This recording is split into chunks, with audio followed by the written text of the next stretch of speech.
그날따라 유독 몸이 무겁게 느껴졌습니다. 버스 창밖으로 쏜살같이 지나가는 풍경들을 보면서도 마음은 어쩐지 무겁게 가라앉았습니다. 평생 시장 좌판에서 먼지를 마시고 식당에서 뜨거운 김을 쐬며 단단해진 몸이라고 자부했지만 이른을 넘긴 세월의 무게는 어쩔 수가 없는 모양입니다. 그래도 손주 녀석 얼굴 볼 생각에 무거운 몸을 이끌고 집을 나섰습니다. 양손에는 아침부터 부지런히 만든 밑반찬들이 들려 있었어요. 아들 재식이 좋아하는 장조림과 멸치볶음, 입맛 까다로운 며느리 임선이가 유일하게 군소리 없이 먹는 더덕무침, 그리고 손주 녀석을 위한 달걀말이까지.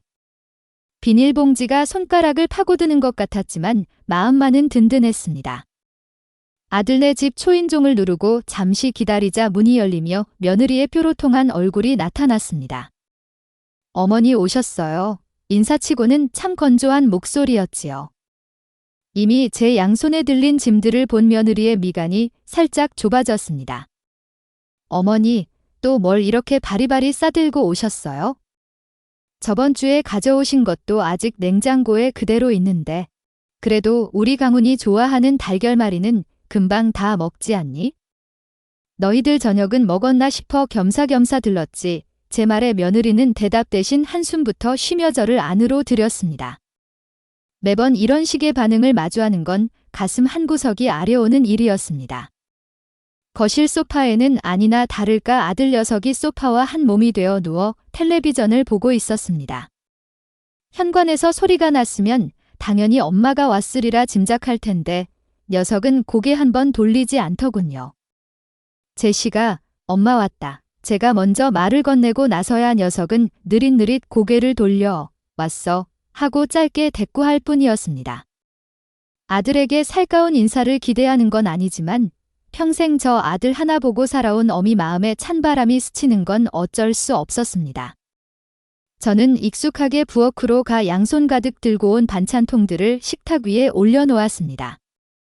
냉장고를 열어보니 며느리의 말처럼 지난번에 가져온 나물 반찬이 손도 대지 않은 채 그대로 있더군요. 속이 상했지만 애써 모른 척 새로 가져온 반찬들을 빈틈을 찾아 구겨 넣었습니다. 강훈이는 방에 있니? 네, 학원 숙제해야죠. 걔도 바빠요. 며느리는 거실 소파에 앉아 스마트폰만 들여다보며 퉁명스럽게 대답했습니다. 저녁 식사를 함께 하자는 말이 무색하게 부엌에는 저 혼자 덩그러니 서 있었지요. 결국 제가 먼저 저녁상 차릴 테니 너희도 거들라 해라고 말하고 나서야 며느리는 마지못해 일어나고 아들은 어슬렁거리며 식탁에 앉았습니다. 저녁 식사는 숨막히는 정적 속에서 이루어졌어요. 달그락거리는 수저 소리만이 어색하게 공간을 채웠습니다. 손주 강훈이까지 방에서 나와 식탁에 앉았지만 아이는 제 엄마와 아빠의 눈치를 보느라 저와 눈도 잘 맞추지 못했어요. 제가 만들어온 더덕무침을 젓가락으로 깨작거리던 며느리가 입을 열었습니다. 어머니, 이건 너무 단 거 아니에요? 요즘은 건강 생각해서 설탕 거의 안 넣고 먹어요. 내 입맛에 맞추려고 일부러 꿀을 넣은 건데 별로더냐? 꿀도 당이에요, 어머니. 똑같아요. 더 이상 대화가 이어지지 않았습니다. 아들은 그저 묵묵히 밥만 먹을 뿐 우리 둘 사이에 흐르는 냉랭한 기류를 중재할 생각은 조금도 없어 보였어요. 그렇게 어색한 저녁 식사가 끝나고 저는 소파에 앉아 잠시 숨을 골랐습니다. 하루 종일 서서 반찬을 만들고 버스를 타고 오느라 허리와 다리가 욱신거렸기 때문이에요. 그때였습니다. 며느리가 밥그릇과 반찬 그릇이 산더미처럼 쌓인 싱크대를 턱으로 툭 가리키며 제게 말했습니다. 어머니, 저것 좀 보세요. 설거지가 산더미네요. 그 말의 의도를 모를 리 없었지요.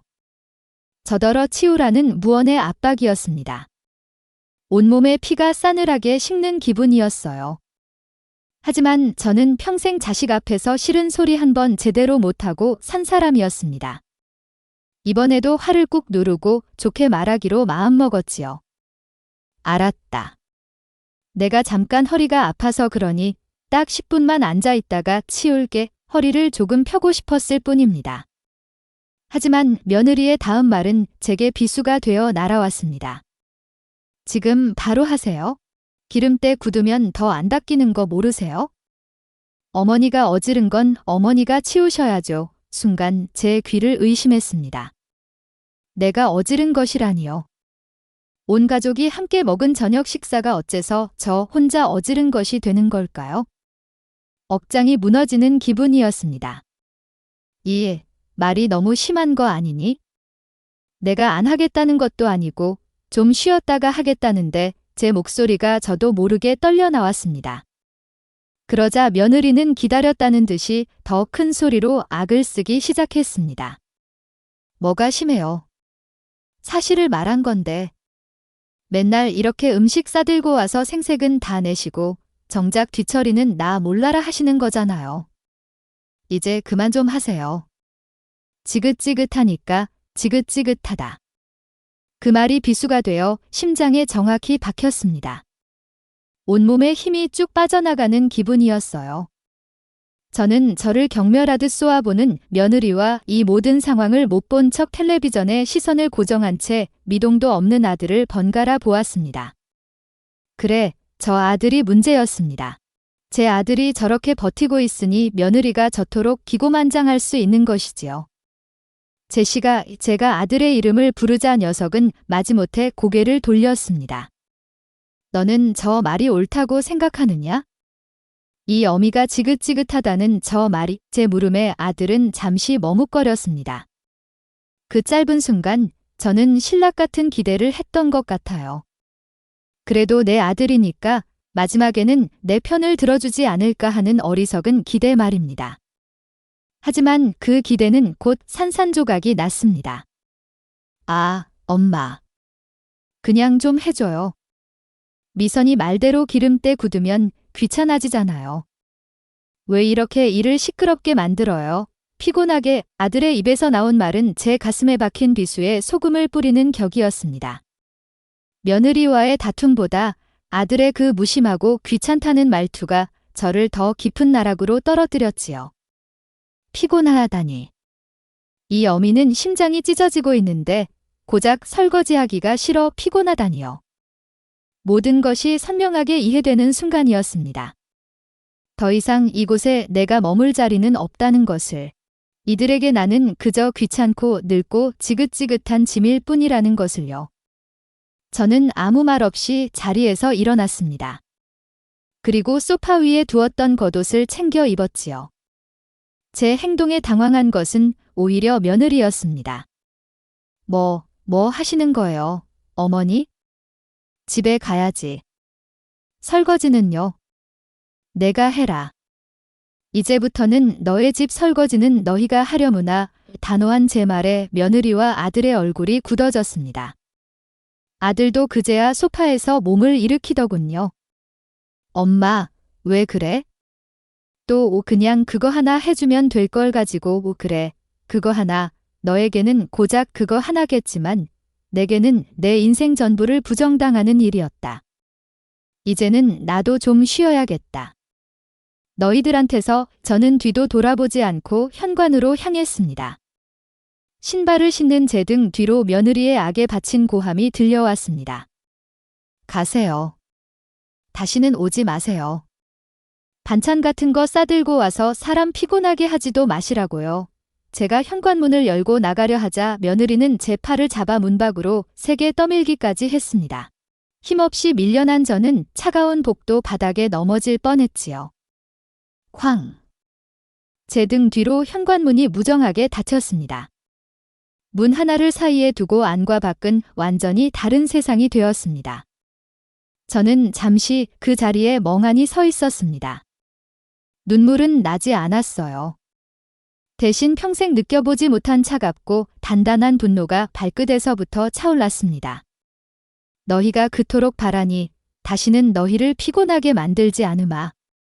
그리고 내 돈도, 내 시간도 이제 단 하나도 너희를 위해 쓰지 않겠다. 저는 천천히 몸을 돌려 엘리베이터 버튼을 눌렀습니다. 아파트 복도를 비추는 차가운 형광등 불빛 아래 제 그림자가 그 어느 때보다도 또렷하고 단단해 보였습니다.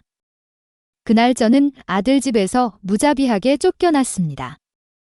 그리고 바로 그날 저는 제 인생의 진짜 주인이 되기로 결심했습니다. 아들네 집 현관문이 쾅 하고 닫히는 순간 세상의 모든 소음이 한꺼번에 멎는 듯 했습니다. 잠시 동안 저는 제가 어디에 서 있는지, 무엇을 해야 하는지조차 잊고 그 자리에 못 박힌 듯 서 있었지요. 차갑고 매끄러운 금속 문이 마치 거대한 단두대처럼 느껴졌습니다.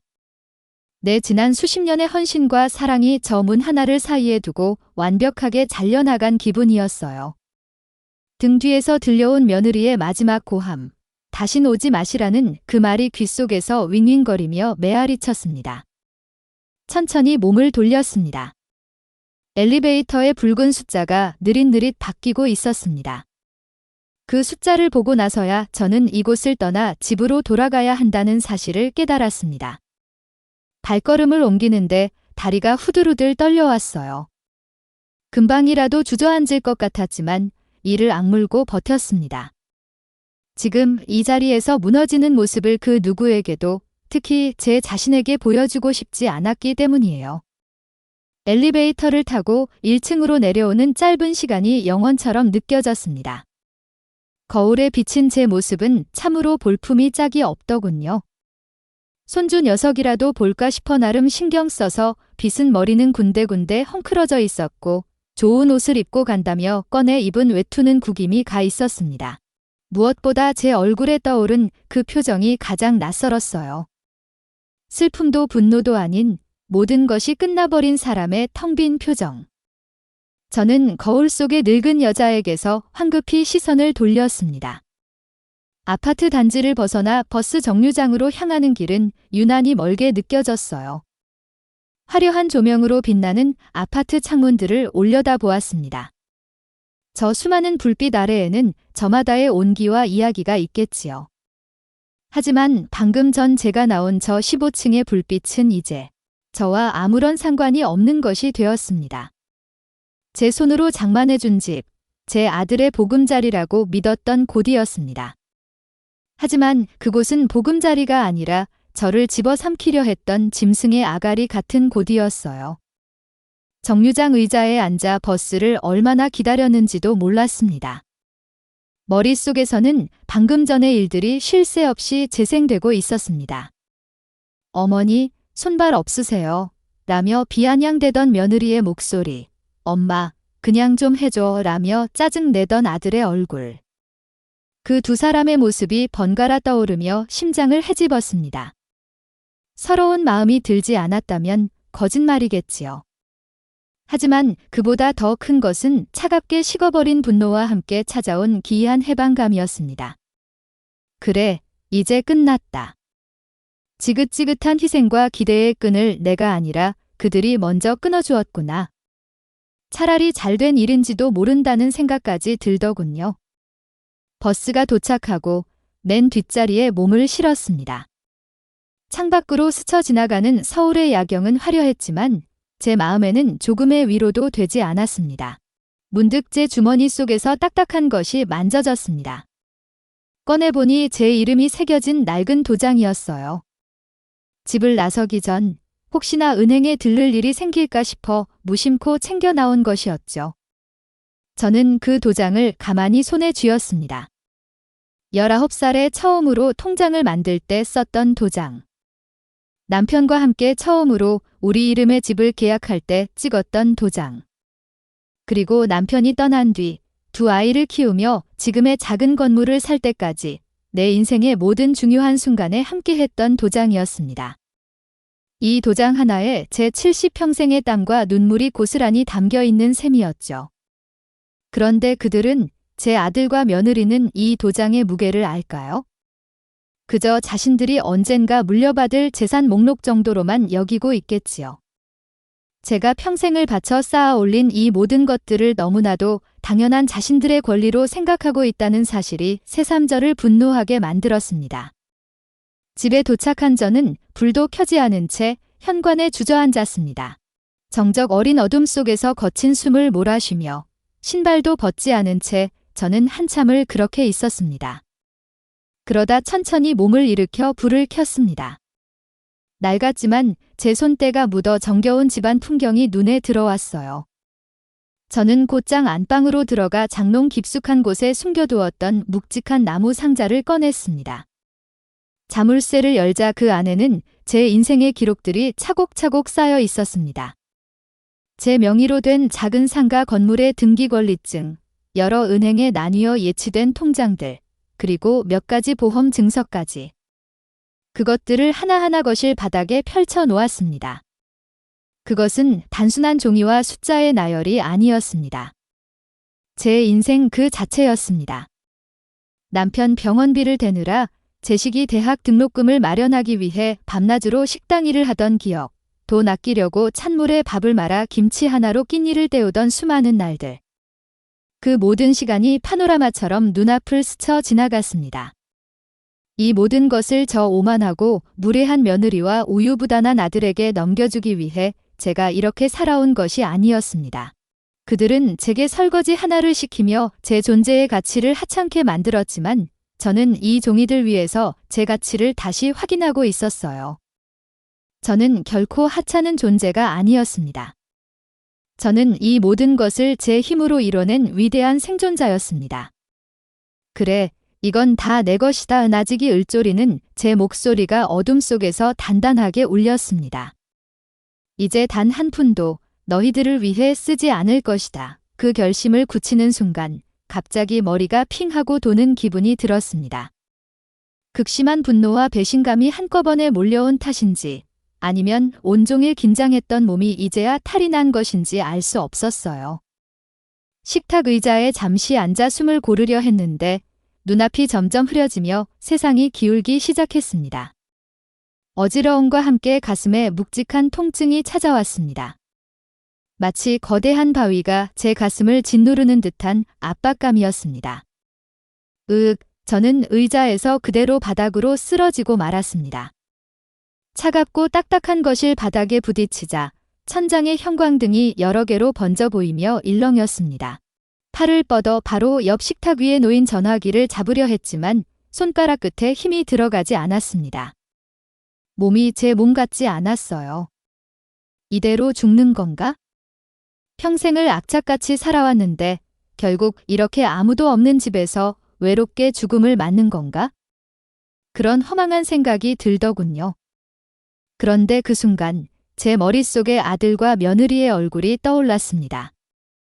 만약 내가 여기서 죽는다면 그들은 슬퍼하기는커녕 내 재산을 차지할 생각에 희희낙낙하겠지요. 장례식장에서조차 유산 문제로 다투고 있을지도 모릅니다. 안 돼, 절대로 그렇게는 안 된다. 내 인생의 마침표를 그런 식으로 찍을 수는 없었어요. 억울해서, 분해서라도 이대로 죽을 수는 없었습니다. 정신을 차려야 한다고, 어떻게든 도움을 청해야 한다고 생각하며 안간힘을 썼습니다. 하지만 목에서는 가쁜 숨소리만 새어나올 뿐 제대로 된 소리가 나지 않았어요. 의식은 점점 희미해지고 눈꺼풀은 천근만근 무거워졌습니다. 모든 것을 포기하고 싶다는 유혹이 저를 덮쳐왔습니다. 바로 그때였습니다. 희미해져가는 의식 속으로 누군가 현관문을 두드리는 소리가 들려왔습니다. 똑똑똑 처음에는 환청인가 싶었어요. 이 깊은 밤에 저를 찾아올 사람은 아무도 없었으니까요. 할머니. 박경희 할머니. 안에 계세요. 문 밖에서 젊은 남자의 목소리가 들려왔습니다. 아래층에 사는 젊은 부부의 남편 목소리 같았습니다. 얼마 전에 결혼해서 예쁜 새댁이랑 같이 사는 마주치면 언제나 깍듯하게 인사하던 청년이었죠. 여보, 아무래도 이상해. 아까부터 할머니 댁불이 계속 켜져 있잖아.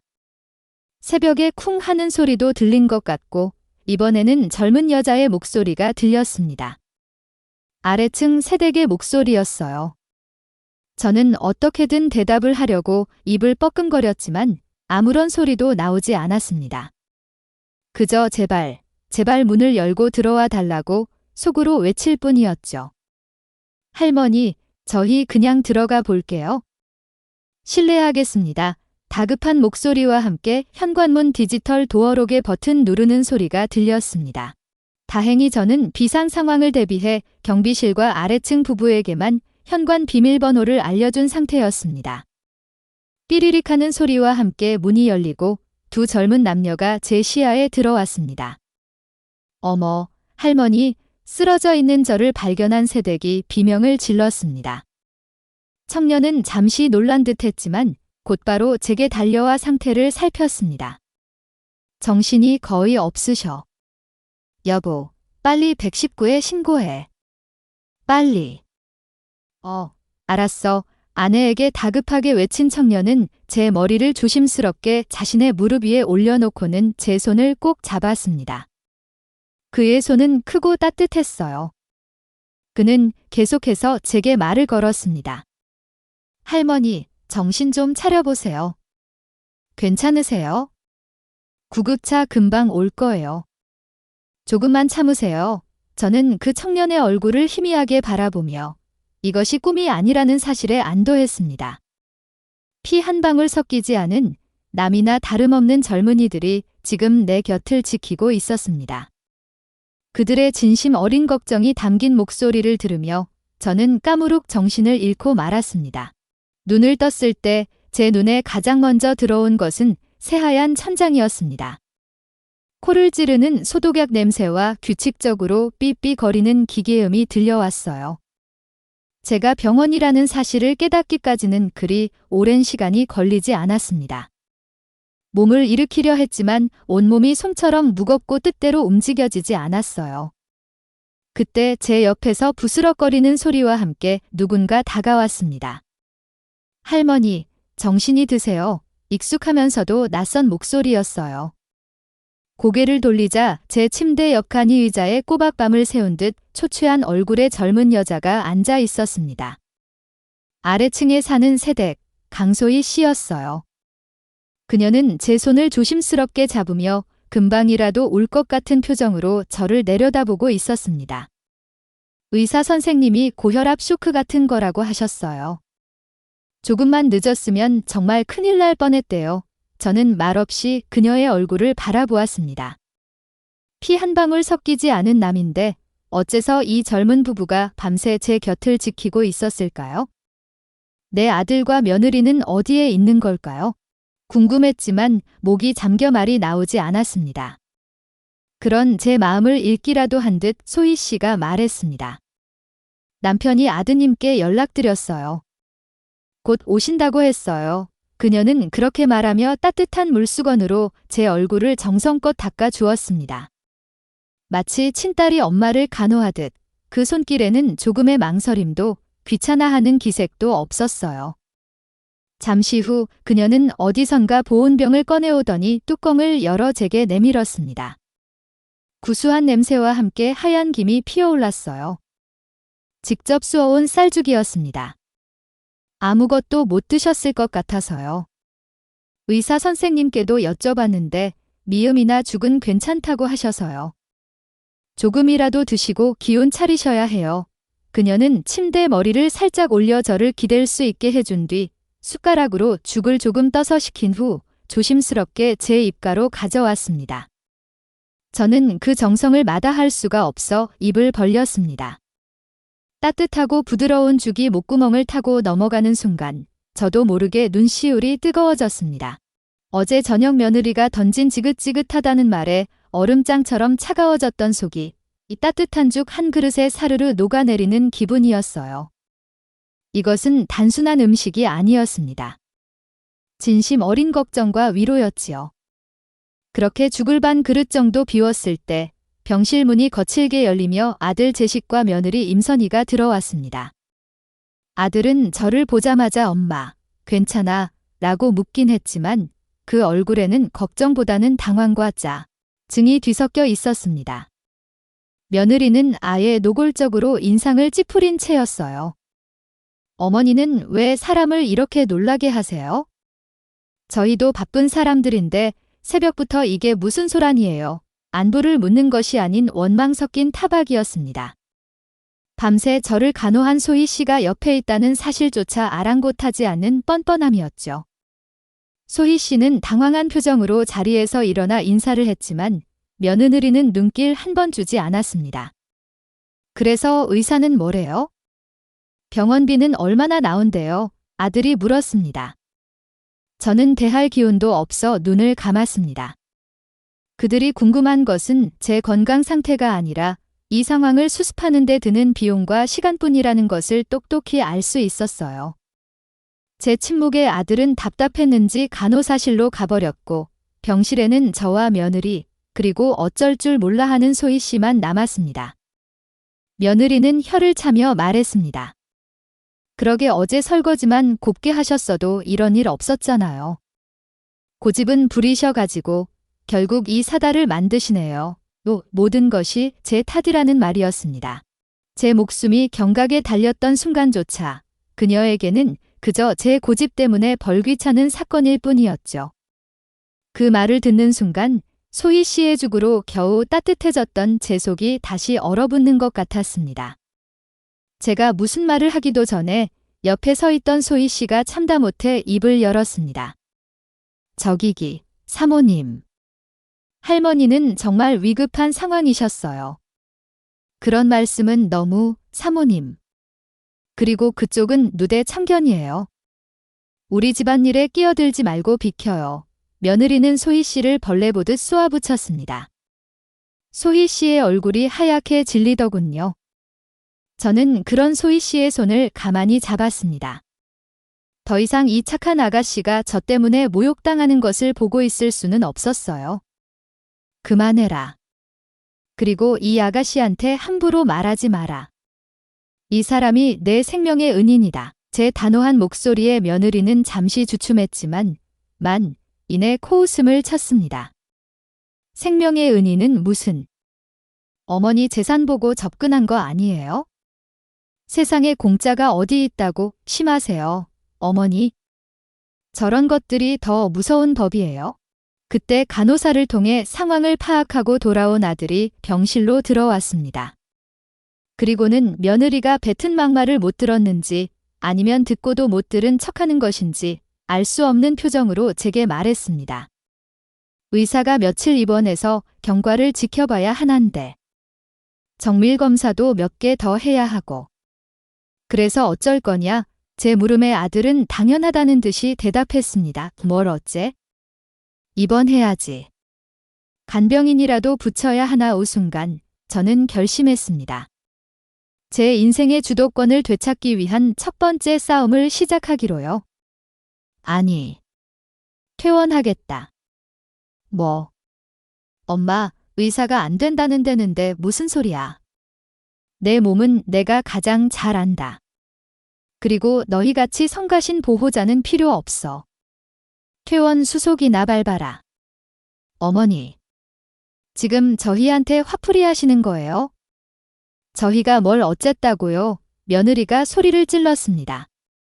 저는 그들을 더 이상 상대하지 않고 옆에 서 있는 소희 씨에게 말했습니다. 아가씨, 미안하지만 나 좀 도와줄 수 있겠어요? 이 사람들하고는 말이 안 통하니 아가씨가 퇴원 수속 좀 알아봐 줘요. 제제 말에 아들과 며느리는 기가 막힌다는 표정으로 저를 쳐다봤고 소희 씨는 당황해서 어쩔 줄 몰라 했습니다. 하지만 제 눈이 얼마나 진심인지를 읽었는지 소희 씨는 잠시 망설이다가 조용히 고개를 더겼습니다. 그날 아들과 며느리는 결국 제 고집을 꺾지 못하고 씩씩거리며 병실을 나갔습니다. 그들이 사라지자 병실에는 비로소 평화가 찾아왔어요. 저녁 늦게 남편인 동준과 함께 소희 씨가 다시 병실을 찾아왔습니다. 그들은 자신들의 작은 빵집 일은 제쳐두고 저를 보러 온 것이었어요.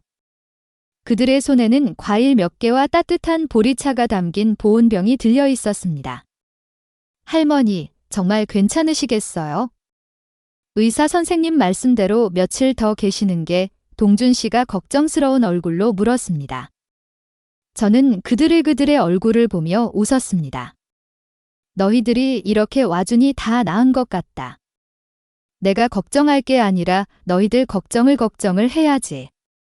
가게는 어쩌고 여기까지 왔어? 한창 바쁠 시간 아니냐? 제 말에 부부는 서로를 마주보며 멎었습니다. 가게가 뭐 대수인가요?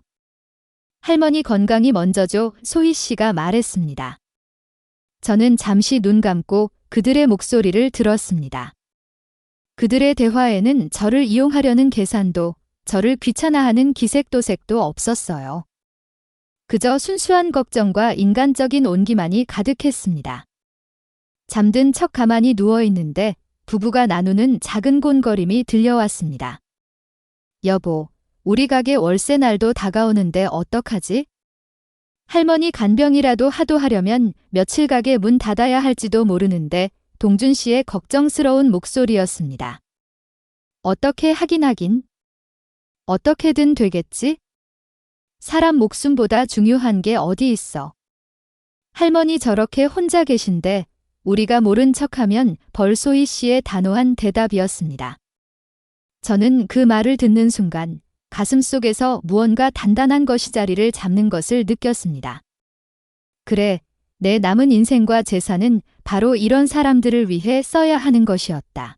나를 지긋지긋한 짐으로 여기는 혈육이 아니라 아무런 대가 없이 사람의 도리를 다하는 따뜻한 이웃에게 말이다. 병병실의 하얀 천장을 바라보며 저는 제가 앞으로 나아가야 할 길이 선명하게 보이기 시작했습니다. 다음 날 아침 의사와 간호사의 만류를 뿌리치고 기어코 퇴원을 감행했습니다. 제 고집의 병원 측에서도 결국 두 손 두 다 들더군요. 퇴원 수속을 받고 병원 문을 나서는 순간까지 아들과 며느리는 코빼기도 보이지 않았사놨습니다. 어제 퇴원하겠다고 소리친 저에게 단단히 화가 났거나 혹은 귀찮은 일이 해결되었다며 안도하고 있을 모를 일이었죠. 어느 쪽이든 상관없었습니다. 이제 그들은 내 인생의 중요한 변수가 아니었으니까요. 제 곁을 지지킨 것은 역시나 오동준, 강소희 부부였습니다. 그들은 자신들의 낡은 승용차를 병원 주차장에 대기차장에 대기시켜 놓고는 제 얼마 안 되는 짐을 챙기고 저를 부축하며 차에 태웠습니다. 차는 오래되어 덜컹거렸지만 공기는 더없이 아늑하고 편안했어요. 할머니, 집에 가시면 바로 누워서 쉬셔야 해요. 저희가 죽이라도 끓여다 드릴게요. 운전을 하는 동준 씨의 말에 제가 손을 저었습니다. 아니다. 너희 덕분에 살았는데 내가 밥 한 끼는 사야지.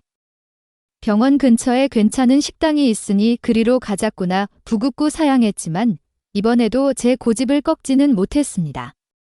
우리는 허름하지만 정갈한 한정식 집으로 가으로가 늦은 아침 겸 이른 점심을 먹었습니다. 따뜻한 솥밥과 구수한 된장찌개가 들어가니 비로소 살군요. 식사를 하며 저는 자연스럽게 부부의 이야기를 듣게 되었습니다. 두 사람은 대학 시절 봉사활동 동아리에서 만나 사랑을 키웠다고 해요. 둘 다 어려운 환경에서 자랐지만 언젠가 자신들의 손으로 구운 따뜻한 빵을 어려울려온 이웃과 나누는 멋진 꿈을 함께 꾸었다고 했습니다. 그 꿈을 이루기 위해 부모님의 반대를 무릅쓰고 결혼했고 가진 돈을 전부 털어 지금의 작은 빵집을 열었지만 현실은 녹록지 않았죠. 좋은 재료를 고집하고 정직직하게 만들수록 오히려 수지가 맞지 않았고 가게는 점점 어려워지고 있었습니다. 그래도 저희는 괜찮아요. 할머니. 둘이 함께 있으니까 어떻게든 버텨봐야죠. 소희 씨가 씩씩하게 말했지만 그늘진 얼굴은 감추지 못하더군요. 이 그들의 이야기를 들으며 그들의 선한 마음과 성실함을 보았습니다. 그리고 제 돈이 어디에 쓰여야 가장 빛을 발할 수 있을지 확신하게 되었죠. 집으로 돌아온 저는 며칠 동안 푹 쉬며 기력을 회복했습니다. 그동안에도 부는 하루도 거르지 않고 저희 집에 들러 제 안부를 묻고 빵집에서 갓 구운 빵을 가져다 주곤 했댔어요.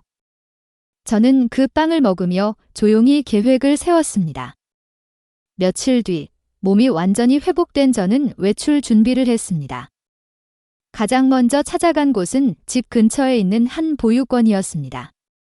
저는 원장 수녀님을 만나 조심스럽게 여었습니다. 수녀님, 혹시 아이들에게 간식으로 빵을 기부하는 사람이 있다면 반갑게 받아주시겠습니까? 수녀님은 물론이라며 아이들이 가장 좋아하는 간식이 빵이라고 환하게 웃으셨습니다. 저는 그 자리에서 아이들이 몇 명인지 어떤 빵을 좋아하는지 꼼꼼하게 물었습니다. 그리고 다음 목적지인 부부의 빵집으로 향했지요. 가게 안은 여전히 한산했습니다. 진열대에는 정성껏 만든 먹음직스러운 빵들이 주인을 기다리고 있었지만 손님은 저 하나뿐이었저를 발견한 소희 씨가 깜짝 놀라며 달려왔습니다. 어머, 할머니. 여기까지 어쩐 일이세요? 불편하시면 저희가 갈 텐데요. 나도 이제 다 나았다. 구경도 할 겸 들렀어. 빵 냄새가 참 좋구나. 저는 가게 안을 둘러보는 척하며 진열대를 살폈습니다. 그리고 결심한 듯 동준 씨와 소희 씨를 불렀습니다. 내가 빵을 좀 주문하려고 하는데 혹시 300개 정도도 가능하겠나? 네. 300개요. 부부는 제 말에 눈이 동그래져서 저를 쳐다봤습니다. 그들의 작은 가게에서는 상상도 못할 대량 주문이었을 겁니다. 동준 씨가 더듬거리며 물었습니다. 할머니. 혹시 어디 회사 같은 곳에서 단체로 주문하시는가요? 그래, 비슷한 거란다. 좋은 일에 쓸 거니 아이들이 좋아할 만한 빵으로 골고루 담아주면 좋겠구나. 돈은 지금 바로 치러주마. 저는 미리 준비해온 돈 봉투를 계산대 위에 올려놓았습니다. 부부는 그 돈을 보고는 입을 다물지 못했어요. 그들의 한 달 매출보다도 훨씬 큰 돈이었을 겁니다. 소희 씨는 거의 울먹이며 말했습니다. 할머니, 정말 감사합니다. 저희가 정말 잘 만들어서 내일 약속한 시간까지 준비해 놓겠습니다. 그래, 수고해다오. 저는 그들의 등을 두드려주고 가게를 나섰습니다. 뒤를 돌아보니 부부는 계산대 위에 돈을 보고도 믿기지 않는다는 듯 서로의 얼굴만 멍하니 쳐다보고 있더군요. 그 모습을 보니 제 마음이 다 뿌듯해졌습니다. 이것이 바로 돈을 쓰는 기쁨이라는 것을 저는 70평생 만에 처음으로 깨닫고 있었습니다. 다음 날 저는 약속 시간에 맞춰 빵집을 찾았습니다. 가게 안 테이블 위에는 먹음직스러운 빵이 담긴 상자들이 산처럼 쌓여 있었어요. 부부는 밤을 꼬박 새워 빵을 만든 듯 눈이 퀭했지만 얼굴에는 생기가 돌았습니다. 할머니, 약속대로 다 준비해 놨습니다. 고생 많았다. 정말 맛있어 보이는구나. 저는 미리 불러두었던 용달차 기사님과 함께 빵 상자들을 차에 실었습니다. 부부는 빵이 어디로 가는지 묻지 않았어요. 그저 고맙다는 인사만 수십 번 반복할 뿐이었죠. 용달차는 보유권으로 향했습니다. 제가 도착하자 수녀님과 아이들이 현관문 앞으로 마중을 나와 있었어요. 차에서 빵 상자들이 내려지자 아이들 입에서 과 하는 함성이 터져 나왔습니다. 아이들은 제 주위로 몰려와 할머니, 감사합니다. 를 외치며 제 손을 잡고 허리를 끌어안았습니다. 저는 제 품에 안기는 작고 따뜻한 생명들을 느끼며 제 아들과 며느리에게서는 단 한 번도 느껴보지 못했던 순수한 감사와 사랑을 느꼈습니다. 아이들이 빵을 하나씩 들고 행복하게 웃으며 먹는 모습을 보니 제 마음도 덩달아 행복으로 가득 차 올랐어요. 돈을 버는 기쁨보다 돈을 제대로 쓰는 기쁨이 몇 배나 더 크다는 것을 깨닫는 순간이었습니다. 제가 평생을 바쳐 이룬 것들을 이처럼 선하고 따뜻한 사람들과 함께 나누는 것이야말로 진정한 축복이라고, 이 일은 그들을 위한 자선이기보다는 제 자신을 위한 구원이기도 했습니다. 보육권 마당에 서서 아이들의 웃음소리를 듣고 있자니 며칠 전 아들네 집에서 겪었던 수모와 상처가 봄눈 녹듯 사르르 사라지는 것만 같았습니다. 보육권에서 돌아온 이후 제 일상은 이전과 완전히 달라졌습니다. 아침에 눈을 뜨면 더 이상 외롭거나 허무하지 않았어요. 오늘은 또 어떤 즐거운 일이 기다리고 있을까 하는 설렘마저 느껴졌으니까요. 아래층 부부의 빵집은 그날의 대량 주문 덕분에 한숨 돌린 듯 보였습니다. 부부는 제게 연신 고맙다고 했지만 저는 손을 내저으며 말했지요. 필요가 있어서 주문한 것뿐이니 내게 고마워할 것 없다. 앞으로도 이렇게 맛있는 빵을 만들어주는 것이 진짜 보답이다. 제 말에 부부는 비장한 표정까지 지으며 고개를 끄덕였습니다. 그 순수한 모습이 저를 웃음 짓게 만들더군요. 평화로운 오후였습니다. 창가에 앉아 따뜻한 국화차를 마시며 새로 산 실로 뜨개질을 하고 있을 때였어요. 요란하게 울리는 전화벨 소리가 그 평화를 깨뜨렸습니다. 화면에 뜬 내 아들이라는 세 글자를 보는 순간 제 미간이 저도 모르게 찌푸려졌습니다. 병원에서 그 소란을 피우고 돌아간 뒤로 단 한 번도 연락이 없던 녀석이었습니다. 무슨 일일까? 받지 않을까 잠시 망설였지만 이내 마음을 고쳐먹었습니다. 피할 이유가 없었지요. 저는 심호흡을 한 번 하고 전화를 받았습니다. 그래, 나다 수화기 너머로 들려오는 아들의 목소리는 어색하기 짝이 없었습니다. 제 목소리가 생각보다 너무 차분해서 당황한 것일까요? 엄마. 몸은 좀 어때?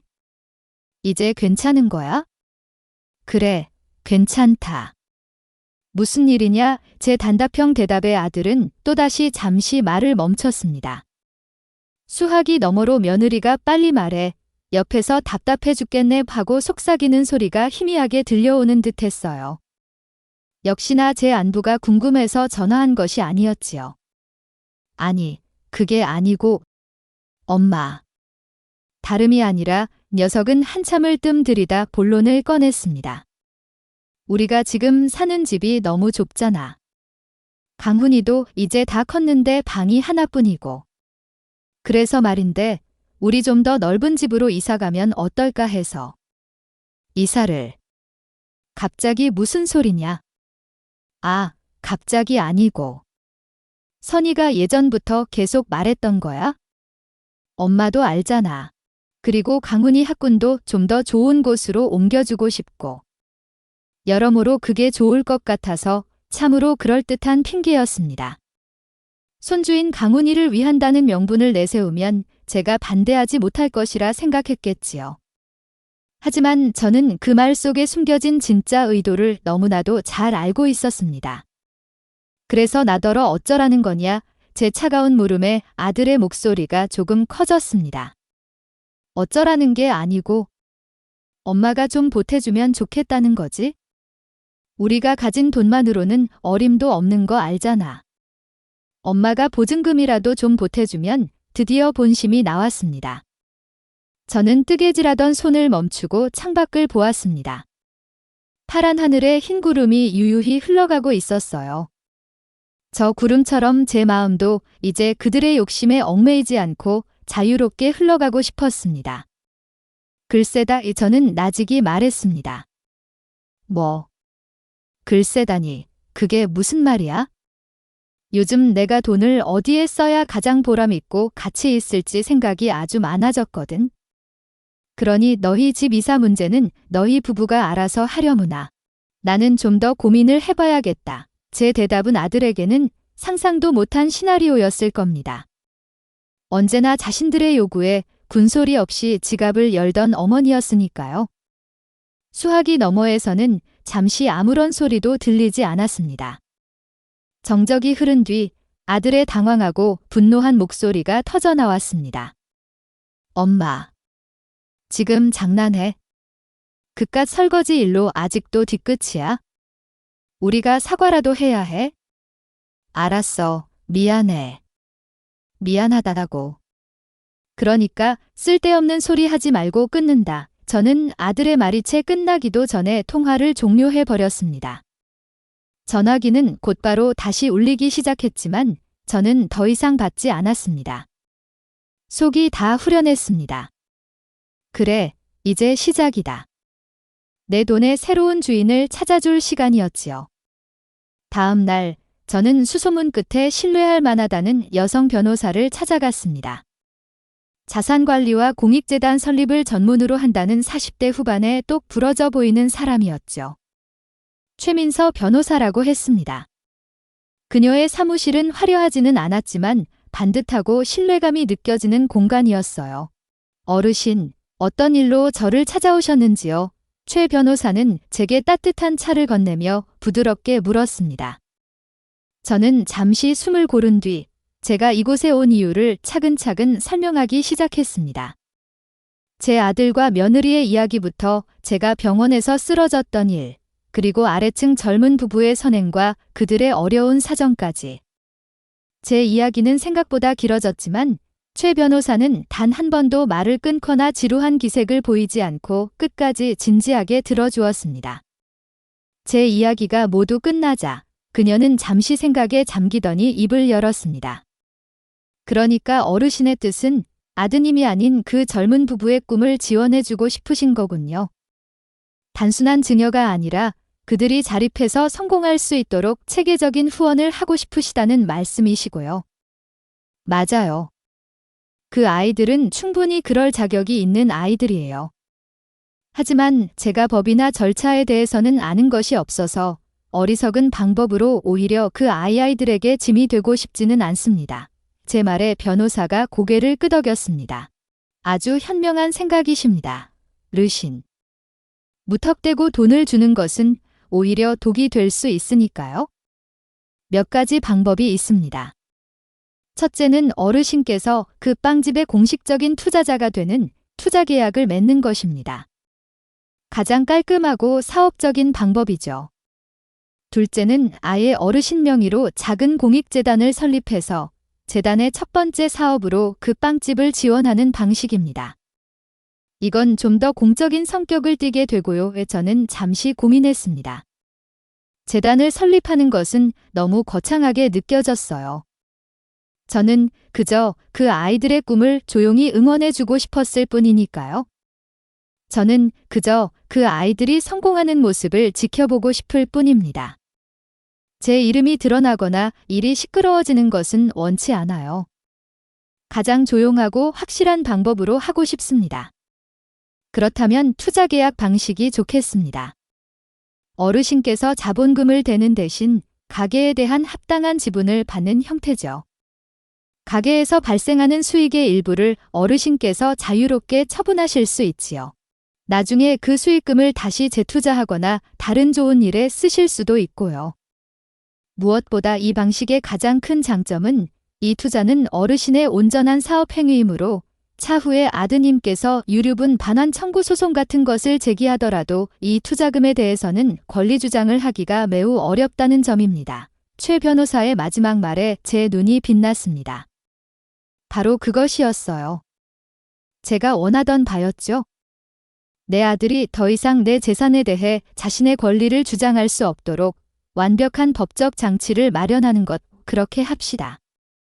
변호사님이 모든 것을 알아서 처리해 주셨으면 합니다.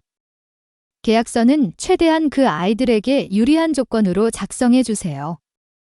저는 수익을 바라고 하는 투자가 아니니까요. 알겠습니다. 어르신. 어르신의 뜻을 존중해서 그 젊은 분들이 안정적으로 사업을 꾸려나갈 수 있도록 최선을 다해 돕겠습니다. 저는 그날 최 변호사에게 제 모든 재산 현황을 투명하게 공개하고 공식적으로 제 법률 대리인으로 선임하는 절차를 마쳤습니다. 변호사 사무실을 나서는 발걸음은 구름 위를 걷는 것처럼 가벼웠습니다. 천군만 말을 얻은 기분이었어요. 이제 마지막 단계가 남았습니다. 이 모든 일의 주인공인 부부에게 제 뜻을 전하는 것이었죠. 저는 그날 저녁 동준 씨와 소희 씨를 저희 집으로 초대했습니다. 할머니, 무슨 좋은 일 있으세요?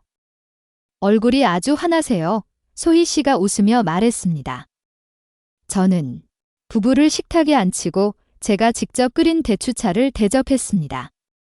그리고 잠시 뜸을 들인 뒤 얼마 전 빵 300개를 주문했던 것이 바로 저였다는 사실을 고백했습니다. 네. 할머니가요. 부부는 믿을 수 없다는 표정으로 저를 바라봤습니다. 그래, 내가 그랬다. 너희가 밤새워 빵 만드는 것을 보니 이 아이들은 정말로 크게 될 수 있겠다는 확신이 들더구나. 저는 거기서 멈추지 않고 오늘 변호사를 만나고 온 이야기까지 모두 털어놓았습니다. 제가 그들의 꿈에 정식으로 투자하고 싶다는 제안을 했을 때 부부는 아무 말도 하지 못했습니다. 그저 서로의 얼굴과 제 얼굴을 번갈아 볼 뿐이었죠. 너무나도 엄청난 제안에 현실감이 느껴지지 않는다는 표정이었습니다. 소희 씨의 눈에 그렁그렁 눈물이 맺혔습니다. 할머니, 저희가 어떻게 할머니께 그런 큰 신세를 질 수 있겠어요. 저희는 정말 괜찮아요. 마음만으로도 너무나 감사합니다. 그녀는 거절의 뜻을 표했습니다. 그 모습에 저는 오히려 더 큰 믿음을 갖게 되었어요. 만약 제 제안에 덥석 좋다고 달려들었다면 저는 오히려 이 아이들을 의심했을지도 모릅니다. 신세를 지라는 것이 아니다. 이건 내 투자다. 나는 너희의 꿈에 그리고 너희의 성실함에 투자하는 거야. 너희는 훌륭한 제빵사이고 나는 평생 장사를 해온 사람이다. 우리가 힘을 합치면 분명히 지금보다 훨씬 더 큰 일을 해낼 수 있을 게다. 저는 최 변호사가 준비해준 투자계약서 초안을 그들 앞에 내밀었습니다. 이건 선물이나 동정이 아니다. 엄연한 사업적 파트너십 제안이야. 그러니 부담 갖지 말고 너희들의 꿈을 펼칠 좋은 기회라고 생각해주면 좋겠구나. 내가 너희의 든든한 첫 번째 손님이자 첫 번째 투자자가 되어주고 싶다. 제 진심이 담긴 말에 동준 씨는 끝내 참았던 눈물을 터뜨리고 말았습니다. 그는 식탁 위에 엎드려 어린아이처럼 엉엉 울었습니다. 소희 씨도 그런 남편의 등을 토닥이며 함께 눈물을 흘렸지요. 한참을 울던 동준 씨가 고개를 들고 붉어진 눈으로 저를 보며 말했습니다. 할머니, 정말 감사합니다. 저희 부모님께도 받아보지 못한 이런 믿음을 할머니께서 주시네요. 저희 정말 목숨 걸고 열심히 해서 할머니의 이 믿음에 꼭 보답하겠습니다. 그날 밤 우리는 단순한 이웃이 아닌 꿈을 함께 꾸는 동업자가 되었습니다. 제 돈은 마침내 자신을 가장 빛나게 해줄 새로운 주인을 만난 것이었습니다. 아들 부부의 탐욕스러운 손이 아닌 이 선하고 성실한 젊은이들의 꿈을 키워내는 자양분이 될 터였습니다. 우리의 동업은 생각보다 훨씬 더 즐겁고 활기차게 진행되었습니다. 다음 날부터 우리는 새로운 가게 자리를 알아보기 위해 함께 발품을 팔기 시작했어요. 저는 평생 시장과 상가를 돌아다니며 장사를 해왔기에 어떤 자리가 돈이 모이는 자리인지 알아보는 눈을 가지고 있었습니다. 동준 씨와 소희 씨는 젊은 사람들의 눈길을 끌 만한 세련된 감각으로 어떤 인테리어가 손님을 끌 수 있을지 정확히 짚어냈지요. 우리는 서로의 장점을 합시너지를 냈습니다. 며칠간의 탐색 끝에 우리는 마침내 완벽한 장소를 찾아냈습니다. 근처에 큰 아파트 단지와 초등학교가 있고 길 건너편에는 오피스 빌딩까지 있는 그야말로 최고의 상권이었습니다. 마기존에 있던 가게가 나간다는데 월세가 비싸서 몇 달째 비어있는 곳이었습니다. 할머니, 여긴 월세가 너무 비싸요. 저희 능력으로는 동준 씨가 걱정스럽게 말했지만 저는 단호하게 고개를 저었습니다. 장사는 초반에 자리를 잘 잡아야 하는 법이다. 돈이 조금 더 들더라도 시작을 제대로 해야 손님들이 알아주는 법이야. 이 가게는 내가 보증금부터 모든 것을 책임질 테니 너희는 오로지 최고의 빵을 만드는 것에만 집중하거라. 제 확신의 찬말의 부부는 더 이상 이 일을 제기하지 않았습니다. 우리는 바로 그 가게를 계약했습니다. 그 후로는 모든 것이 일사천리로 진행되었어요. 빵집의 이름은 부부가 오랫동안 고민한 끝에 돈기빵집이라고 지었습니다. 사람들에게 따뜻한 온기를 전하는 빵을 만들고 싶다는 그들의 소박한 꿈이 담긴 이름이었죠. 저는 그 이름이 참 마음에 들었습니다. 가게의 내부 공사도 시작되었습니다. 저는 젊은이들의 감각을 존중해 인테리어의 대부분을 소희 씨의 의견에 맡겼지만 동선이나 작업 공간의 효율성에 대해서는 제 오랜 경험을 바탕으로 조언을 아끼지 않았습니다. 우리는 매일 공사 현장에 나가 진행 상황을 확인하고 함께 점심을 먹으며 미래를 이야기했어요. 주방에는 유럽에서 수입한 최신식 오븐과 반죽기가 들어왔고 가게 전면은 통유리로 만들어 빵 만드는 과정을 손님들이 직접 볼 수 있도록 했습니다.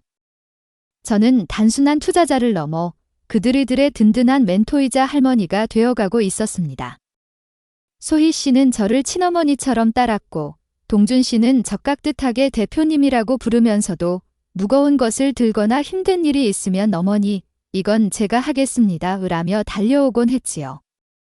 제 인생에 웃음이 이렇게 많았던 적이 있었나 싶을 정도였습니다.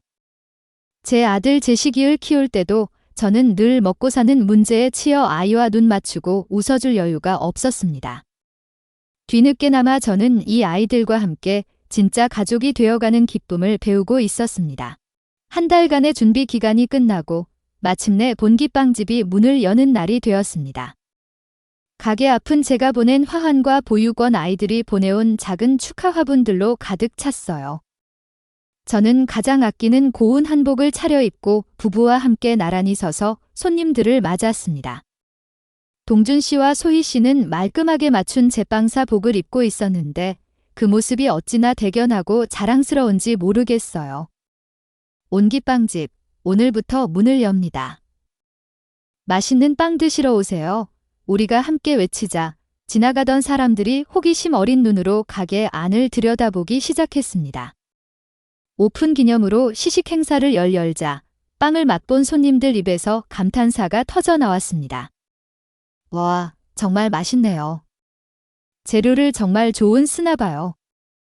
빵이 아주 부드럽고 고소해요. 손님들의 칭찬에 부부의 얼굴에는 자신감이 넘쳤습니다. 가게는 순식간에 손님들로 북적이기 시작했고 준비한 빵은 오후가 되기도 전에 모두 동이 나고 말았어요. 성공적인 시작이었습니다. 그날 이후 온기빵집은 그 동네의 명물이 되었습니다. 좋은 재료를 아끼지 않고 정직하게 만든다는 입소문이 나면서 손님들의 발길이 끊이지 않았지요.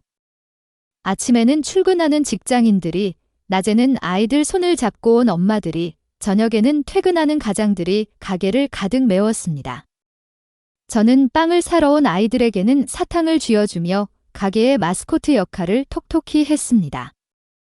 사람들은 저를 빵집 할머니라고 부르며 친근하게 대해주었죠. 그러던 어느 날이었습니다. 제가 카운터 옆에 앉아 소 씨와 이야기를 나누고 있을 때였어요. 소희 씨가 장난스럽게 제 볼에 묻은 밀가루를 털어주며 웃고 있었는데 가게 밖에서 누군가 그 모습을 뚫어지게 쳐다보는 시선이 느껴졌습니다. 고개를 돌려보니 건너편에 웬 중년 여자가 서서 이쪽을 보고 있더군요. 낯이 익다 싶었는데 가만 보니 예전에 아들네 아파트 같은 라인에 살던 여자였습니다. 저와 몇 번 인사를 나눈 적이 있었지요. 그녀는 저와 눈 마주치자 화들짝 놀라며 황급히 자리를 떴습니다. 저는 그 일을 대수롭지 않게 넘겼습니다. 하지만 며칠 뒤 저는 그 여자가 제 인생에 어떤 파장을 몰고 올지 전혀 예상하지 못하고 있었죠. 주말 오후였습니다. 다 가게 일을 마치고 집으로 돌아와 쉬고 있는데 아들 제식이에게서 전화가 걸려왔습니다. 제가 일방적으로 전화를 끊어버린 이후 처음이었습니다. 엄마, 아들의 목소리는 시작부터 날이 서 있었습니다. 대체 어떻게 된 거야? 뭐가 이냐? 모르는 척하지 마. 엄마, 빵집 차렸다며? 젊은 놈들이랑 같이 있다던데 그게 다 사실이야. 아들의 목소리에는 서운함이나 걱정이 아닌 오직 분노와 따져 묻는 듯한 기세만이 가득했습니다. 올 것이 왔구나 싶었어요. 저는 조금도 당황하지 않고 차분하게 대답했습니다. 그래, 사실이다. 내가 내 돈으로 빵집에 투자를 좀 했다. 안 될 일이라도 있냐? 안 될 일. 그걸 말이라고 해. 그 돈이 어떤 돈인데 우리한테는 단 한 푼도 못 보태준다더니 생판 남한테 가게까지 차려줘. 엄마, 지금 제정신이야? 제정신이다. 내 평생 지금처럼 정신이 맑았던 적이 없어. 그리고 그 아이들은 생판남이 아니다. 내가 죽을 뻔 때 나를 살려준 은인들이고 이제는 내 가족이나 다름없는 사람들이다. 엄마가 진짜 노망이 들었구나. 그 놈들이 엄마 돈 노리고 사기치는 거잖아. 그걸 몰라. 사기.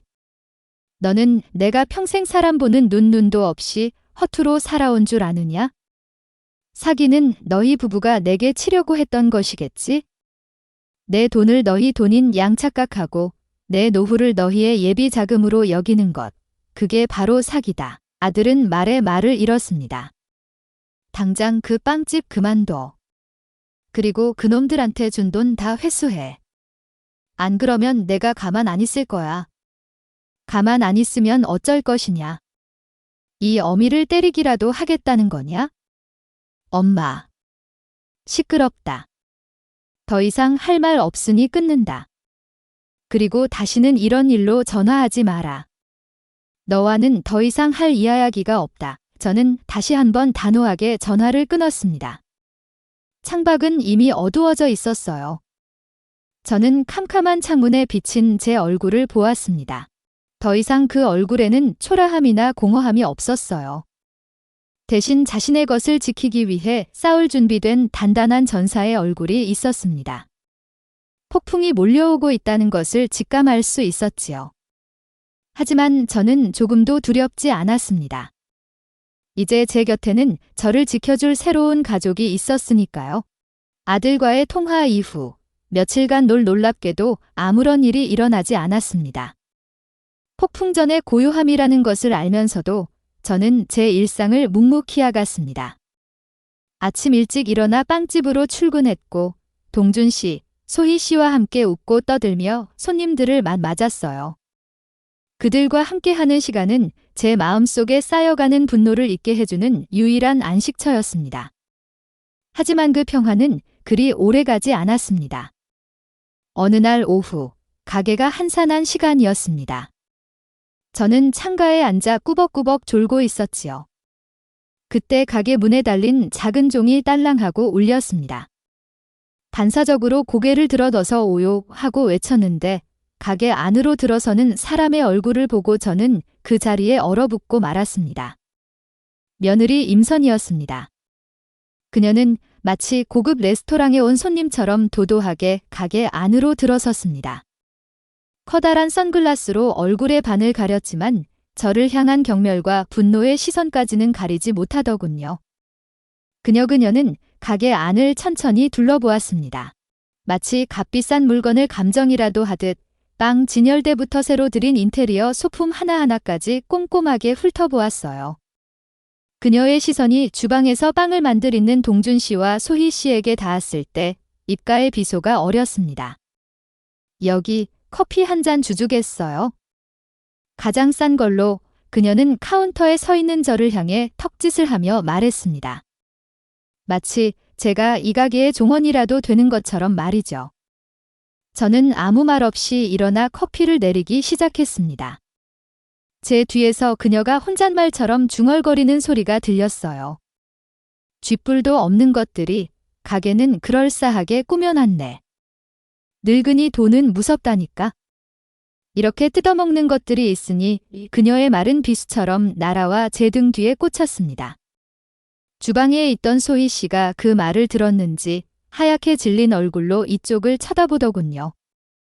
저는 애써 태한 척 뜨거운 커피가 담긴 잔을 그녀 앞 테이블에 내려놓았습니다.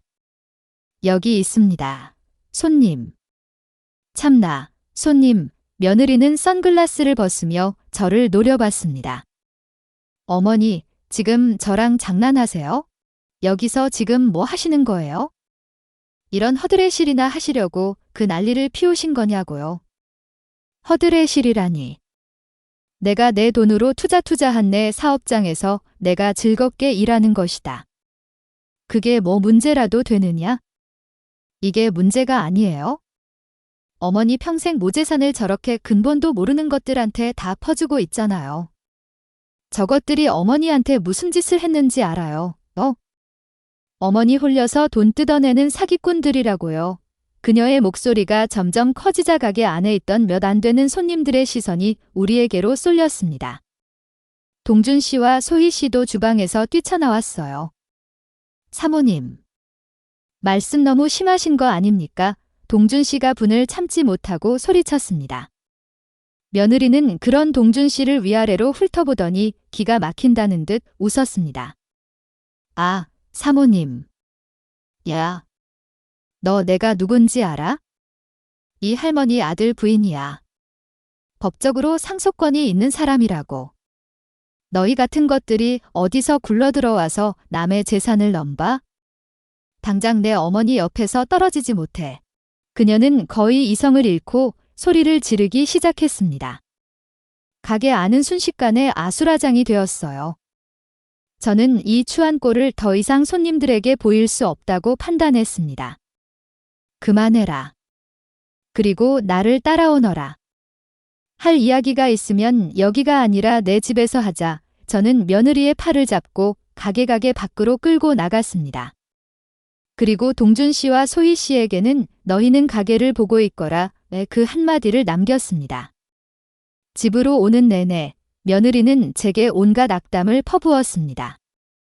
그 사기꾼게 얼마나 속았는지, 자신과 제식이가 이 사실을 알고 얼마나 상심이 컸는지, 당장 모든 것을 제자리로 돌려놓지 않으면 가만두지 않겠다고 협박까지 했지요. 저는 그 모든 말을 한 귀로 듣고 한 귀로 흘렸습니다.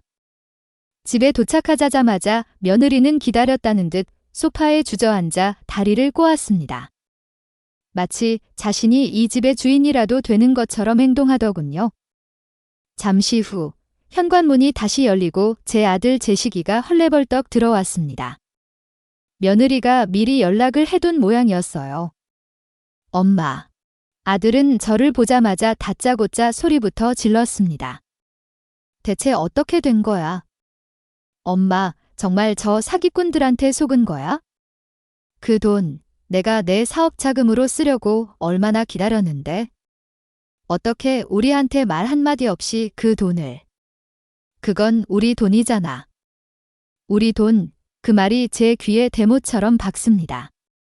제가 평생을 바쳐번 내 돈이 어느새 저들의 것이 되어 있었습니다. 그들의 그 당연하다는 듯한 태도에 저는 마지막 남았던 일말의 연민마저 사라지는 것을 느꼈습니다. 저는 아무 말 없이 부엌으로 가 찬물을 끓였습니다니다. 그리고 제 앞에만 찻잔을 놓고 소파에 앉아있는 그들을 조용히 바라보았어요. 제 침묵에 그들은 더욱 기세등등해져서 저를 몰아붙이기 시작했습니다. 어머니, 당장 그 빵집 계약 해지하세요. 그리고들한테 넘어간 돈 한 푼도 빠짐없이 다 받아내세요. 저희가 아는 변호사 있으니 내일 당장 찾아가서 시끄럽구나 찻잔을 내려놓는 제 목소리는 낮았지만 그 안에는 얼음 같은 냉기가기가 서려 있었습니다. 제 말에 쉴 새 없이 떠들던 아들과 며느리의 입이 동시에 닫혔습니다. 저는 자리에서 일어나 그들 앞에 섰습니다. 내 돈이다. 우리 돈이라고? 평생 새벽부터 밤까지 닥치는 대로 일해서 먹살고 악착같이 모은 피 같은 내 돈이야. 그런데 너희는 어느 순간부터 내 돈을 우리 돈이라고 부르더구나. 내가 너희의 현금 지급기라도 되는 것처럼 제 말에 그들의 얼굴이 굳어졌습니다. 너희가 나를 그 집에서 내쫓던 날 기억하느냐? 나는 설거지 하나를 안 했다는 이유로 평생을 바쳐 뒷바라지한 아들놈 집에서 짐짝처럼 쫓겨났다. 내가 쓰러져 죽음의 문턱을 헤맬 때 너희는 어디서 무엇을 하고 있었지? 그 아이들, 너희가 그토록 사기꾼이라고 욕하는 그 아이들은 그런 내 손을 잡아주고 나나를 살려냈다. 너희는 병원에 와서 내 아니가 아니라 병원비부터 물었지? 가족. 웃기지 마라. 너희는 가족의 의미도 모르는 탐욕스러운 거머리일 뿐이야. 제 목소리는 점점 더 커지고 단단해졌습니다. 평생을 억눌러온 분노가 화산처럼 터져나왔습니다. 그러니 잘 들어라. 그 빵집은 내 남은 인생의 자부심이고 희망이다. 나는 그 아이들과 함께 내 돈을 가장 가치 있는 곳에 쓸 것이다. 너희에게는 이제 단돈 10원 한 장도 돌아가지 않을 게다. 그게 너희가 자초한 결과니까 저는 말을 마치고 현관문을 활짝 열었습니다. 그리고 문밖을 손가락으로 가리켰습니다. 이제 그만 돌아가라. 그리고 다시는 내 집 문턱을 넘을 생각도 하지 마라. 여긴 더 이상 너희를 위한 곳이 아니다. 당장 나가 제 아들과 며느리는 아무 말도 하지 못하고 자리에서 일어났습니다. 그들의 얼굴에는 당혹감과 분노, 그리고 아주 약간의 공포심이 섞여 있었어요. 그들은 비틀거리며 현관을 나섰습니다. 저는 그들의 등 뒤에 대고 마지막 일가를 날렸습니다. 다시는 내 눈앞에 나타나지 마라. 그리고 제 손으로 직접 현관문을 닫고 빗장을 걸었습니다. 길고 길었던 싸움의 한막이 끝났습니다. 저는 그 자리에 주저앉아 가쁜 숨을 몰아쉬었습니다. 속 후련하면서도 한편으로는 씁쓸했습니다. 하지만 후회는 없었어요. 저는 제 자신과 제 새로운 가족을 지켜낸 것이니까요. 이제부터가 진짜 시작이었습니다. 내 집에서 아들 부부를 내쫓은 그날 이후 저는 그들이 어떤 식으로든 다시 제게 덤벼들 것이라고 예상했습니다. 하지만 그들의 다음 공격은 제가 생각했던 것보다 훨씬 더 비열하고 교묘한 방식으로 찾아왔어요. 그들은 제 평판과 명예를, 그리고 제가 지키고자 하는 아이들의 순수한 마음을 직접 겨냥하기 시작했습니다. 변화는 아주 사소한 것에서부터 느껴지기 시작했습니다. 빵집에 찾아오시는 단골 손님 몇 분의 눈빛이 미묘하게 달라진 것을 느꼈지요. 예전에는 제게 친근하게 할머니 혹은 어머니라 부르며 스스럼 없이 말을 걸어오던 분들이 이제는 저를 흘깃거리며 자기들끼리 수군거리는 일이 잦아졌습니다. 처음에는 제가 예민하게 구구는 것이라 생각했어요. 하지만 며칠이 지나자 그 수군거림의 내용이 제 귀에까지 들리기 시작했습니다. 저 할머니, 치매기가 좀 있어서 젊은 사람들이 구슬려서 가게를 차렸다는 소문이 있더라고. 어머, 정말. 겉보기에는 멀쩡해 보이시는데? 그러게 말이야. 자식들이 뜯어말려도 막무가내라 속이 아주 새까맣게 탄다더라. 그 말들은 예리한 유리 조각이 되어 제 귀에 박혔습니다. 며느리 임선희가가 벌인 일이 분명했어요. 저를 이성적인 판단이 불가능한 치매 노인으로 몰아가고 동준 씨와 소희 씨를 사기꾼으로 만들어 우리 사이를 갈라놓고 저를 사회적으로 고립시키려는 지독하고 치졸한 속셈이었죠. 분머리털이 거꾸로 솟는 것 같았습니다. 제가 평생을 어떻게 살아왔는데 감히 제 명예에 그런 더러운 오물을 칠하려 들다니요. 소문은 생각보다 훨씬 더 빠르게 퍼져나갔습니다. 어느 날에는 제 애는 제 안부를 묻는다는 핑계로 시댁의 먼 친척뻘 되는 분에게서 전화가 오기도 했습니다. 형님, 괜찮거예요. 제 시기 엄마가 걱정이 이만저만이 아니던데. 혹시라도 이상한 나를 지키기 위해 기꺼이 함께 싸워 줄 내 편이 있었다. 저는 더 이상 슬퍼하거나 절망하고 있을 시간이 없었습니다. 저는 곧바로 최민서 변호사에게 연락했습니다. 수화기 너머로 들려오는 최 변호사의 소리는 제 생각보다 훨씬 더 차분하고 단호했습니다. 결국 최악의 수를 두었군요, 어르신. 하지만 너무 걱정하지 마십시오. 성년후견 계시는 그렇게 쉽게 받아들여지지 않습니다. 특히 어르신처럼 사회활동을 활발히 하고 계신의 경우 상대방이 명백한 증거를 대지 못하면 기각될 확률이 높습니다. 제가 어떻게 해야 합니까, 최 변호사님? 일단 법원에서 조정기일을 잡을 겁니다. 양측의 이야기를 들어보는 자리죠. 그 자리에서 합의가 되지 않으면 제후로 가게 되고 경우에 따라 정신감정을 받게 될 수도 있습니다. 우리는 조정기일에서 이 싸움을 끝내는 것을 목표로 해야 합니다. 그들이 다시는 어르신을 상대로 이런 파렴치한 시도를 할 수 없도록 완벽하게 밟아줘야 합니다. 최 변호사의 말말에 저는 다시금 용기를 얻었습니다. 우리는 그날부터 다가올 전쟁을 위해 철저하게 준비하기 시작했습니다. 최 변호사는 법에 제출할 답변서를 작성했고 저는 다시 한번 대학병원에서 더욱 정밀한 검사를 받아 제 정신 상태에 아무런 문제가 없음을 증명하는 소소견서를 준비했습니다. 동준 씨와 소희 씨는 온기빵집의 모든 회계 장부와 매출 기록을 정리해서 제 투자가 얼마나 공적이었는지를 증명할 자료를 만들었어요. 심지어 우리가 빵을 기부하던 보육권장 수녀님과 빵집의 단골 손님 몇 분은 기꺼이 저의 인품과 사회성에 대한 탄원서를 작성해 주시기도 했습니다. 조정 기일이 잡힌 날, 저희는 법원 건물에 있는 조정실로 향했습니다. 딱딱하고 차가운 분위기의 작은 방이었습니다. 한쪽에는 저와 최 변호사, 그리고 잔뜩 긴장한 얼굴의 동준 씨와 소희 씨가 앉았고, 맞은편에는 아들 재식과 며느리 임선, 그리고 그들의 변호사가 앉아 있었습니다. 가운데에는 중년의 조정위원이 무거운 표정으로를 검토하고 있었지요. 조정이 시작되자마자 상대 측 변호사가 먼저 포문을 열었습니다. 그는 준비해온 자료들을 제시하며 제가 얼마나 비이성적인 판단을 하고 있는지를 역설하기 시작했습니다. 제가 빵 300개를 갑자기 주문했던 일, 가게 증금을 갑자기 내준 일, 심지어 TV 방송에 출연한 것까지 전부 과대망상과 충동조절 장애의 증거라고 주장하더군요. 며느리는 옆에서 저희 어머니가 원래 저러시지 않았어요.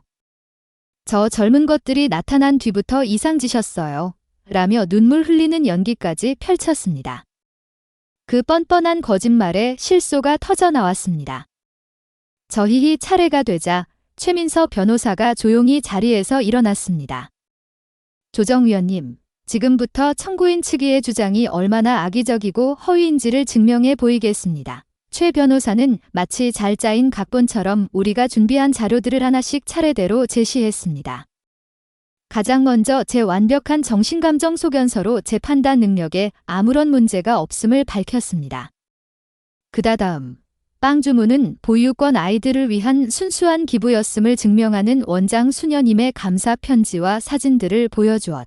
그리고 온기빵집의 회계 장부를 통해 제 투자가 탕진이 아니라 오히려 자산을 증식시킨 성공적인 사업이었음을 명백히 입증했습니다. 마지막으로 방송 출연은 저의 긍정적인 사회 활동을 증명하는 자료라고 반박했습니다. 우리가 제시하는 증거들이 하나씩 나올 때마다 아들과 며느리의 얼굴은 점점 더 흑빛으로 변해갔습니다. 조정위원의 표의 표정 역시 노골적으로 그들을 향한 불신과 경멸로 바뀌어 갔지요. 모든 증거 제출이 끝나고 최 변호사는 잠숨을 고른 뒤 결정적인 마지막 한 방을 날렸습니다. 조정위원님, 그리고 청구인 김재식 씨 박해 여사님께는 더 이상 김재식 씨의 보호나 부양이 필요하지 않습니다. 왜냐하면 여사님은 이미 자신을 진심으로 아끼고 보살펴줄 새로운 법적 가족이 생겼기 때문입니다. 최 변호사는 마지막 서류 한 장을 꺼내 높이 들어 보어 보였습니다. 이것은 박경혜 여사님께서 오동준, 강소희 씨를 법적인 양자로 입양하기 위해 법원에 제출한 입허가 신청서 사본입니다.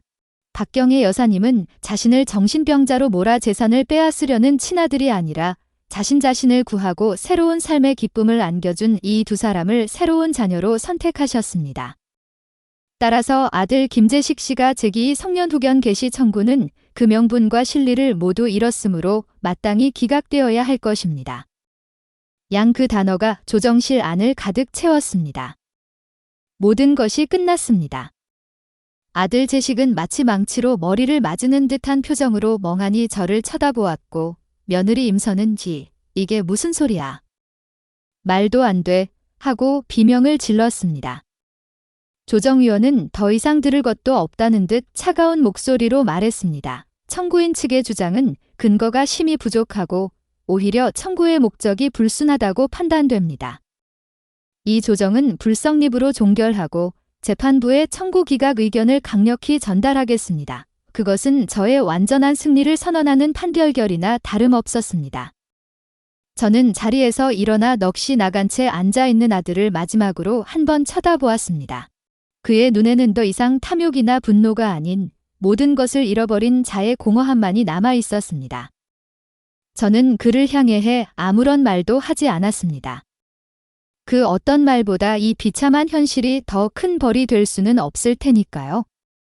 저는 새로운 아들과 딸의 손을 잡고 당당하게 조정실을 걸어 나왔습니다.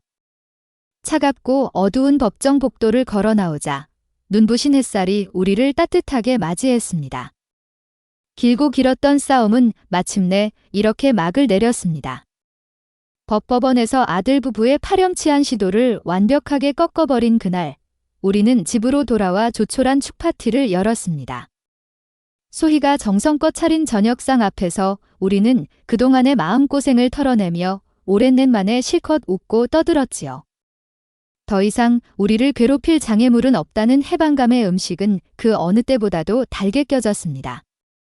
며칠 뒤 법원으로부터 아들이 제기한 성년후견 개시 청구가 최종적으로 기각되었다는 통지지서가 날아왔습니다. 법적인 싸움이 완전히 끝났음을 알리는 증표였죠. 그와 동시에 동준이와 소희를 제 양자로 받아들이는 입양허가 결정문도 함께 도착했습니다. 저는 그 서류들을 들고 곧장 동사무소로 가가 가족관계 등록부를 새로 정리했습니다. 서류상의 자녀라는 이름 아래 두 아이의 이름이 새겨지는 것을 보았을 때 저는 비소 마음의 평화를 얻을 수 있었습니다. 혈연이라는 굴레에서 벗어나 제 의지로 선택하고 이룬 진짜 가족이 법적으로도 완성되는 순간이었습니다. 아들과 며느리에 대한 소식은 그 후로 자연스럽게 끊겼습니다. 나중에 최 변호사를 통해 은이 법원에서의 완패 이후 그들의 관계는 완전히 파탄이 났다고 하더군요. 서로에게 책임을 전가하며 끔끔찍하게 싸우다 결국 이혼했고 아들은 무리하게 소송을 준비하며 얻은 빚 때문에 살던 집까지 처분하고 방이 묘연해졌다는 소식이었습니다.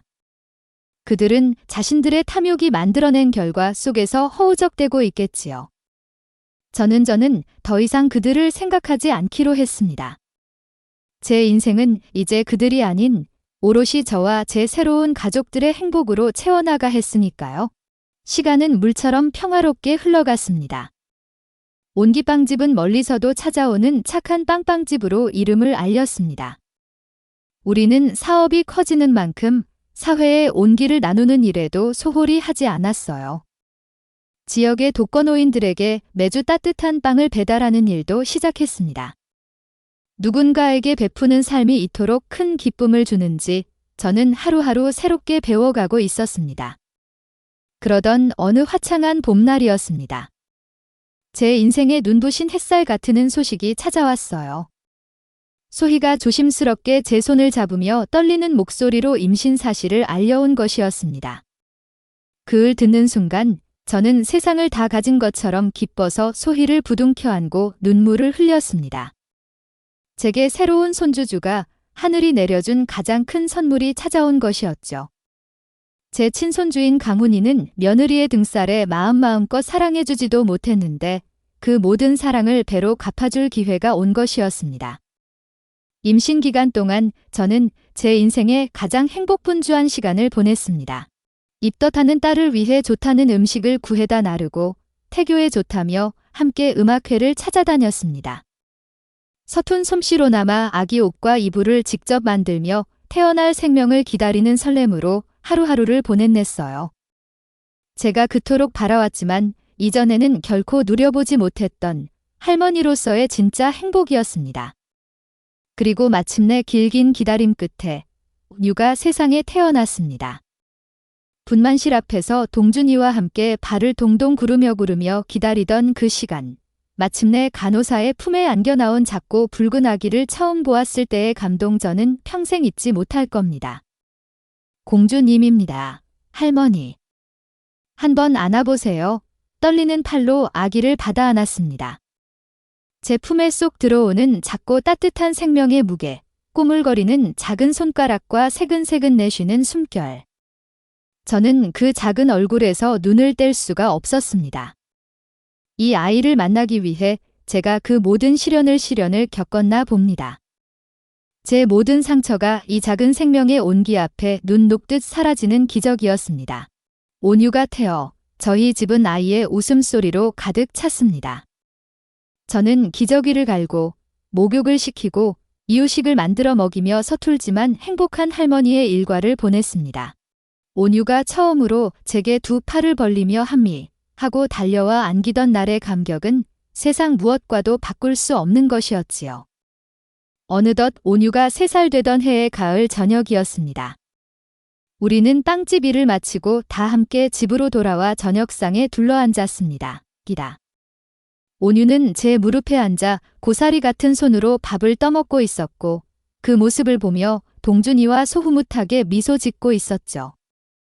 소희는 제 앞에 김이 모락모락 나는 쌀밥과 따뜻한 한 묵국 한 그릇을 놓아주었습니다. 저는 문득 그 밥그릇을 보며 제 인생을 송두리째 바꿔놓았던 그 그날들을 떠올렸습니다. 아들네 집에서 쫓겨나던 날 제가 그토록 서러웠던 것은 단지 설거지 때문이 아니었습니다. 제 헌신과 정성을 헌신짝처럼 내버리는 그들의 태도, 박경혜라는 한 인간의 존엄을 무시하던 그들의 눈빛 때문이었지요. 그리고 차가운 바닥에 쓰러졌을 때 저를 살린 것은 법 부양의 의무도 혈연의 책임감도 아니었습니다. 그저 아무런 대가도 바라지 않고 건네온 이웃의 따뜻한 마음이 담긴 죽 한 그릇이었습니다. 결국 가족이란 피로 맺어지는 것이 아니라 마음으로 이어지는 것이었습니다. 서로의 존재 존중하고 힘들 때 기꺼이 따뜻한 밥 한 그릇을 나눠 먹을 수 있는 사이, 그것이 진짜 가족의 의미라는 것을 저는 제 인생의 황혼역에 비로소 깨닫게 된 것이었죠. 할머니, 밥 먹어요. 온유가 제 소매를 잡아 끌며 재촉했습니다. 저는 아이의 머리를 쓰다듬어주며 환하게 웃었습니다. 제 앞에는 사랑하는 나이 딸과 아들, 그리고 눈에 넣어도 아프지 않을 손녀가 있었습니다. 창밖에는 따스한 저녁 노을이 우리 가족을 부드럽게 감싸고 있었습니다.